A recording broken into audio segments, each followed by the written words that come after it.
Eta gaurkoan, Navarraldeko kidekin egoteko aukera izanen dugu, memoria lekuak landuko ditugu gaurkoan, eta horretarako pertsona proposa dugu, Angel Rekalde, Navarraldeko zuzendari Arratsaldeon, eta ongi etorri. Arratsaldeon. Bueno, konta iguzu, Angel, zer dira memoria lekuak? Definitu iguzu pixka bat zer den? Bueno, oso erresa da, baina ez gaude ohituta, adibidez, memoria guneak, ez? Orreaga, Amaiur, Sartaguda, Noain, Ezkabako, gotorlekua, olako tokiak, ez? Zergatik dira? Bueno, memoria finkatzen eta transmititzen laguntzen diguten tokiak. Zergatik? Memoria bakio zer den, herri baten jatorria edo iragana edo historia hor dago, baina herri batek dauka bere interpretazioa. Eguneroko bizimoduan eta hori, denot daukagu nolabaiteko azerbo, nolabaiteko amankomuneko bersio bat. Hori da memoria, ez? Memoria nahiko konfliktibo, eztabaidagarria eta hori, baina hor dago, denen artean egiten dugu, gizarte batek behar duen nolabaiteko sustengua edo hori, ez? Baina hori ez da ematen utxunean edo airean, ez? Ematen da, toki zehatz batzutan normalean, errelatoak kokatzen dira, behar dute nolabaiteko puestan estena, estena toki bat. Horiek dira tokia. Zuk konta dezakezu historia bat, edo konta dezakezun hor dagon historia, hor gertatu dena. Askoz erresago da, transmititzeko eta ulertzeko. Zuk kontatzen batzu, badatu zela ez dakizan, eta pentsatzen zu toki baten, ez horrez da kokatzen.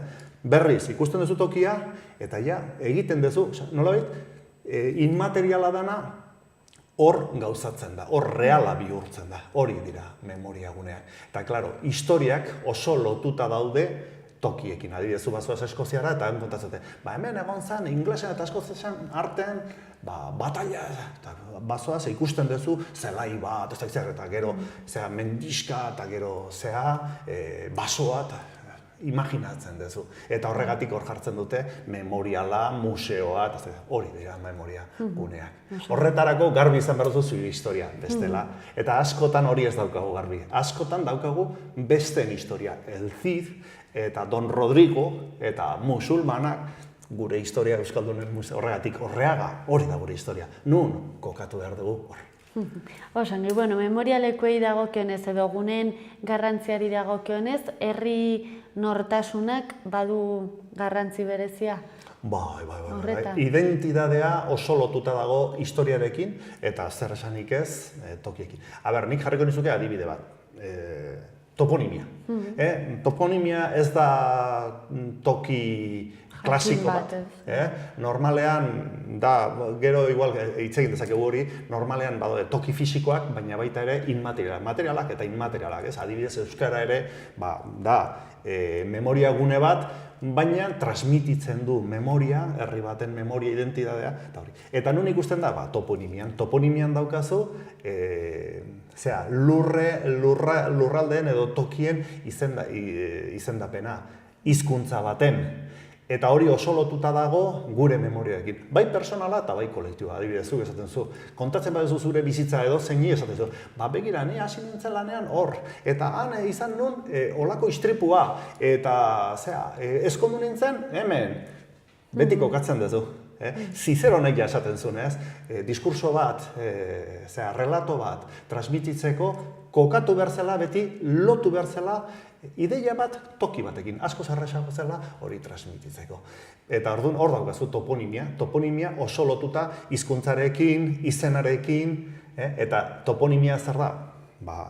Herri batek jarritako izena. Ikusten duzu hor kultura, hizkuntza, identidadea, dena. Dena lotuta dagoela, ez? Eta harremanetan. Eta historia zer esanik, ez? Historia oso lotuta dago baita identidadearekin. Osan, horrelako gaietaz hitz egiten dugunean, askotan hitz egiten da ondare materiala eta ez materialaren inguruan, ez? Beti ez da dena ikusten duguna. Bai, hor daukazu, ez?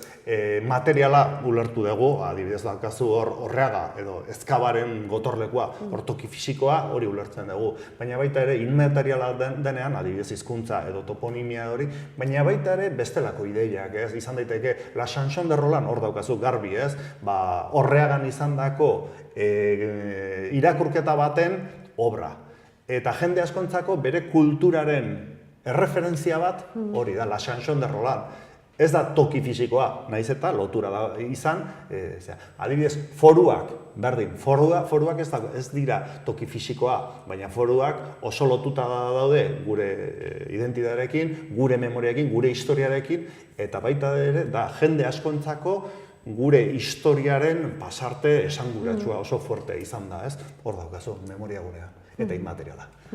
Oso, gainera, azkeneko urte hauetan ez lan asko egin dira adibidez ondarez materialaren inguruan, gure herriaren ohiturak, tradizioak, iraganeko bizimodua, ez? Hainbeste aldatu da. Bai. Eta gauza asko galdu ditugu, gainera. Bai. Hain zuzen kontzientzia izateagatik. Oso importantea da, holako gauzak ulertzea, bestela mundua momentu honetan aldatzen ari da oso azkar globalizazioarekin, eta orduan ez badaukazu garbi galtzen duzu zure ondare, adibidez, memoria orala eta bar, hor ari dira batzuk lanean, hori ez galtzeko berreskuratzen. Kontziente izan behar hori lan asko dago. Epatu dituzu leku batzuk, Angel, baina badakigu memoria leku asko ditugula Nafarroa osoan, bai iparraldetik hegoaldera eta ekialdetik mendebaldera, ez? Gure historiak arrasto asko utzi dizkigu, ez? Gure lurraldean. Bai. Nik beste matiz bat sartuko nuke ulertzeko, ez? Memoria gune baten bi datu elkartzen dira. Bata historikoa, zer gertatu da hor. Eta bestea simbolikoa, ze esan nahi daukan guretzat. Adibidez, esango duzuke, lehen jarri dizut, ez Orreaga, La Chanson de Roland, ez? Orreagan izan zen batalla, bale. La Chanson de Roland horren bitartez, esan nahi bat dauka frantsesentzako Frankoen aldetik irakurketa, beraiek musulmanen kontra, izandako, kristiandadeko ez dakiz zer, eta euskaldunentzat, erabat ezberdina. Interpretazio oso importantea da. Beste adibide bat oso esanguratsua jarriko nizuke, adibidez Zugarramurdikoa. Denentzako Zugarramurdikoa badakigu zer den, sorginen leizea, sorginen sumarioa, prozesua, inkisizioa, Logroñokoa, ez? Hor gertara batzuk izan ziren, eta gero, nola pasa diren historiara, sorginen prozesua bezala, ez? Eta hori gezurra izan zen, ez? Han gertatu izan zen, Espainia bere garaian, Euskaldunen lurraldea, Nafarroa konkistatu hor errepresioa eta horretarako inkisizioa sartu zutela. Hori justifikatzeko asmatu zuten patraina historia pelikula hori, ez? Han sorginen gunea zegoela eta kelarre. Eta gaur egun interpretazio hori, esan nahi hori gogoratzen dugu. Hartu dugu inkisidoreen diskursoa eta gure ganatu dugu. Tristea da. Ondo etorriko litzaiguke gutxienez bi esan nahi ulertzea. Nola sorginen mitoa hor dagola eta nola erabili zuten gure jendea erreprimitzeko eta zigortzeko. Memorialekuei dagokionez, iruditzen zaizu simbolikoki edo Nafarroan ditugun eremu guzti horien inguruan agian badagoela ikuspuntu desberdin bat. Ez direla tratatzen modu berean, Xabierreko gaztelua edo Amaiurreko gaztelua. Hain zuzen, Erriberrikoa. Bai, hor daukazu, horren esan duguna. Esan nahiak askotan ez daude garbi, eta orduan askotan nahazten dira dominatzaileen signifikadua edo guk izan behar genuena. Eta hor polemika dago, eta memoria etengabe egiten ari da. Horregatik, olako memoria guneetan ere, olako esan nahiak lantzen dira, ez? Jarriko nituzke toki batzuk, ez? Hor daukazu, Amaiur badakigu, independentziaren gune bada, hor batalla izan zen. Nere ustez berriz, hor ondoan eta oso lotuta eta bere garaian oso hurbil, noaingo batalla izan zen. Zein da Amaiurreko esan nahia, eta zein da noaingoa? Noainen izan zen batalla, benetan, Nafar guztia bildu ziren, estadu, aliatuak, indar guztiekin, eta da, esan nahi, oso politikoa eta herriak, lizarratutera, jendea voluntarioki jun zen eta borrokatu zuten. Eta han zeuden nobleak, herriak, voluntarioak, aliatuak, lortu zuten indar guztia. Hori da, estatu baten erreferentzia. Amaiurren berriz, 200 gudari. Oso ondo. Heroiak izan ziren. mitikoa, epikoa, baina lagun batzuk. Askoz garrantzi gehiago daukan noainek, Amaiur baina gogoratzen dugu Amaiur hori landu delako. Hola egiten da, memoria ere lantzen da, ez da kasualidadez. Eta karo, batzuk lantzen dute bere erara, ez? Bueno, asuntoa da, gu gogoratu behar dugu gure historia, gure ikuspuntetik. Adibidez, Orreaga, Nafarren aldetik, Euskaldunen aldetik, Amaiur, Nafarren aldetik, Noain, Nafarren aldetik. Badaude beste toki asko, ez? Esaten duzu, gazteluak, hor daukazu Deio hasieran oso esanguratsua izan zen, ez?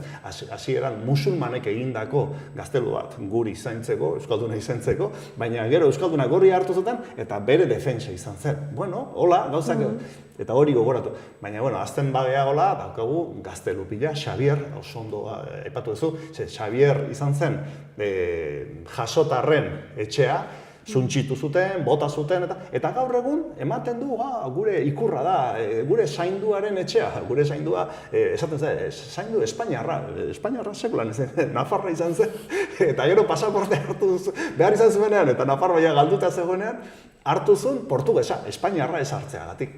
Guzti hori jakin behar da, historia jakin behar da baita ere, mito hauek edo esan nahi hauek interpretatzeko.